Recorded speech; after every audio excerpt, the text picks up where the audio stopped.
Quiero saludar a Rocío San Miguel, abogado, defensora de los derechos humanos, presidenta de la ONG precisamente Control Ciudadano. Rocío, bienvenida, gracias por acompañarnos en NTN 24. ¿Qué está pasando? ¿Por qué se escoge estos tres ítems como, digamos, símbolo de esta alarma que están encendiendo? ¿Qué es lo que está ocurriendo? ¿De qué tránsito hacia un estado militar estamos hablando? Buena tarde. Buenas tardes, Idania. Sí, efectivamente, hemos asistido la semana pasada a muy diversos actos de los poderes públicos. Como bien señalas, por una parte la decisión del Tribunal Supremo de Justicia, sin precedentes, desdibuja las prohibiciones de militancia y proselitismo político que existían en Venezuela, incluso contraviniendo posiciones de fichas claves del Partido Socialista Unido de Venezuela, que en el pasado se habían opuesto a la militancia de los militares.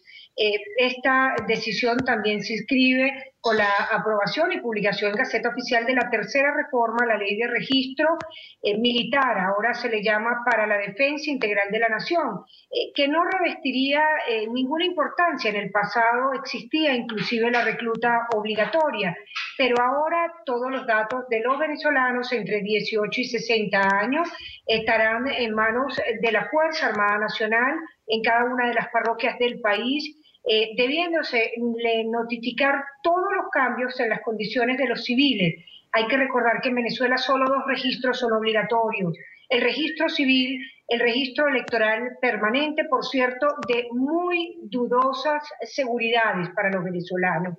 Y finalmente esta brigada contra los grupos generadores de violencia, que nos recuerda muchísimo a la derogada ley Sapo del año 2008, una ley que se catalogó con ese adjetivo por obligar a los ciudadanos a brindar información de otros ciudadanos. En esta fórmula de decreto presidencial, sin ningún elemento de control jurisdiccional, la mayor parte de los órganos del Estado quedan supeditados a una brigada que dependerá del Ministerio de Interior y Justicia para suministrar la información que se requiera e inclusive para catalogar de secreto cualquier acto, óigase bien, cualquier acto, información o hecho en Venezuela. Ahora, yo quisiera detenerme en la Ley de Registro y Alistamiento Militar para la Defensa Integral de la Nación. ¿Por qué los datos de los venezolanos entre 18 y 60 años tienen que estar en manos de los militares? Es la pregunta que nos hacemos. En 1999, con la nueva Constitución, se estableció una fórmula electiva para los venezolanos de servir civil o militarmente al país. Esto parece no entenderlo el oficialismo, quien permanentemente y sucesivas reformas, 2009, 2010 y nuevamente esta reforma, nos coloca a los venezolanos en la obligación de suministrarnos datos a la Fuerza Armada Nacional, so pena de prohibirnos el ejercicio de derechos sociales como el obtener la licencia de conducir, obtener títulos universitarios, tener sanciones administrativas las empresas, quienes por cierto deberán registrarse ante la autoridad militar correspondiente. Es decir, un mecanismo de convertirnos a todos los venezolanos en aptos para el combate y a la disposición de la Fuerza Armada Nacional en lo que entiende el oficialismo es la defensa integral de la nación. Ahora, es decir, entenderíamos si Venezuela, quizás, digo, estuviese en un estado de guerra o tuviese amenazas para tener una ley de defensa integral de la nación. Es decir, ¿a dónde conduce esto? ¿Por qué un registro más? Usted señalaba anteriormente, hablaba del registro electoral permanente, ponía sus dudas sobre este registro, como muchísimos venezolanos, pero ¿qué necesidad hay de un registro más de esta naturaleza?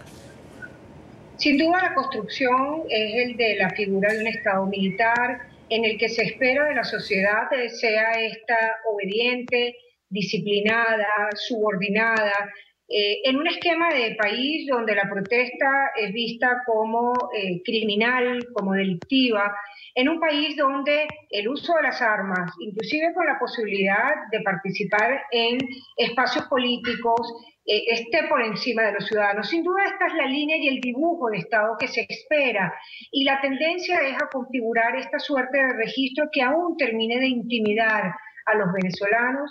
Repito, en un esquema de un país donde la fiabilidad de los registros obligatorios, como el civil y el electoral, siguen siendo de dudosa reputación para los venezolanos. Yo quisiera detenerme un momento aquí, Rocío, en esta parte de intimidación. Es decir, pareciera que de un tiempo a esta parte, las medidas que se toman, las leyes que se aprueban, cada vez que tengo la oportunidad de entrevistar o conversar con alguien en Venezuela, van precisamente en esta dirección: intimidar al colectivo, intimidar a la sociedad civil, intimidar a los venezolanos que de alguna manera puedan no estar de acuerdo con la revolución bolivariana. Es un esquema de diferentes estadios que ha venido cumpliéndose en el país.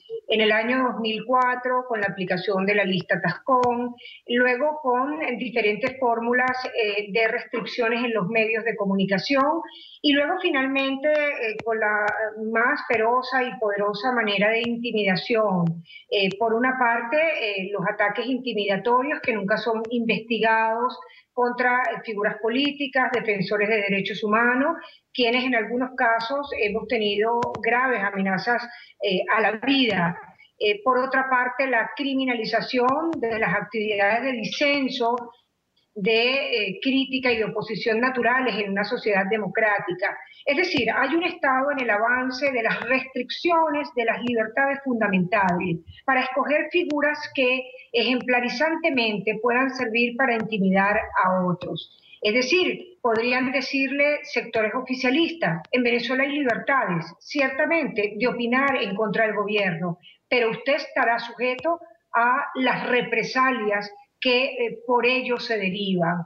Un esquema que cada vez se va agudizando en el país y del cual no escapa precisamente canales donde podemos expresarnos con libertad, como el de ustedes, que encuentran restricciones para ser visto en Venezuela. Quiero incorporar a nuestra conversación a Rafael Uzcategui, él es coordinador de investigación también de otra ONG importante en Venezuela, Provea.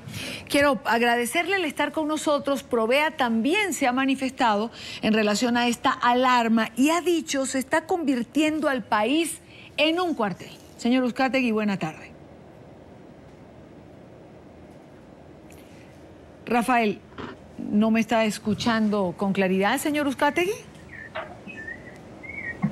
No, evidentemente no. Vamos a revisar esta comunicación. Son las dos ONG que se han pronunciado en Venezuela. Vuelvo entonces con Rocío San Miguel, porque a ella sí la tenemos aquí. ¿Y por qué, siendo esto tan importante, por qué, digamos, la implementación o aprobación de lo que hemos venido mencionando a ratos pareciera pasar por debajo de la mesa? Es decir, la sociedad venezolana en su conjunto no se da cuenta de ese tránsito que ustedes están señalando de un Estado civil a un Estado militarizado.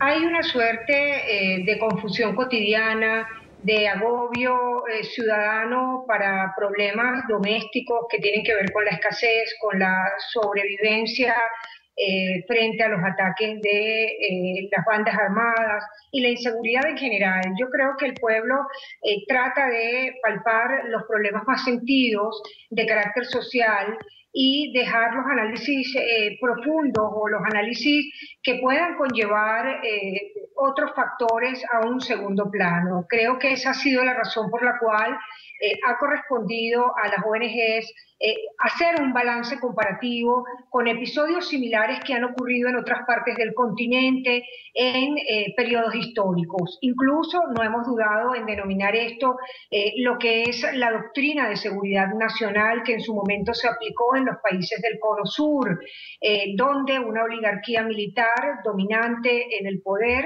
ejerció una influencia sobre otros sectores, el económico y el político, para adueñarse de los factores típicos de poder del país. Encontramos fórmulas como que exmilitares detentan el poder sobre el 52% de las gobernaciones.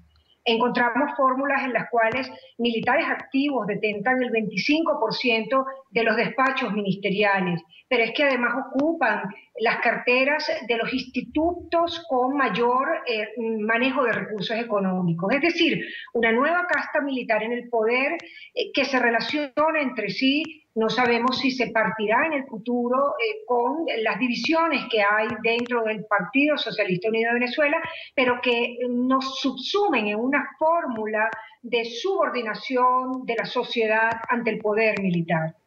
Quiero agradecer a Rocío San Miguel, abogado defensora de los derechos humanos, presidenta de la ONG Control Ciudadano. Rocío, un millón de gracias por acompañarnos.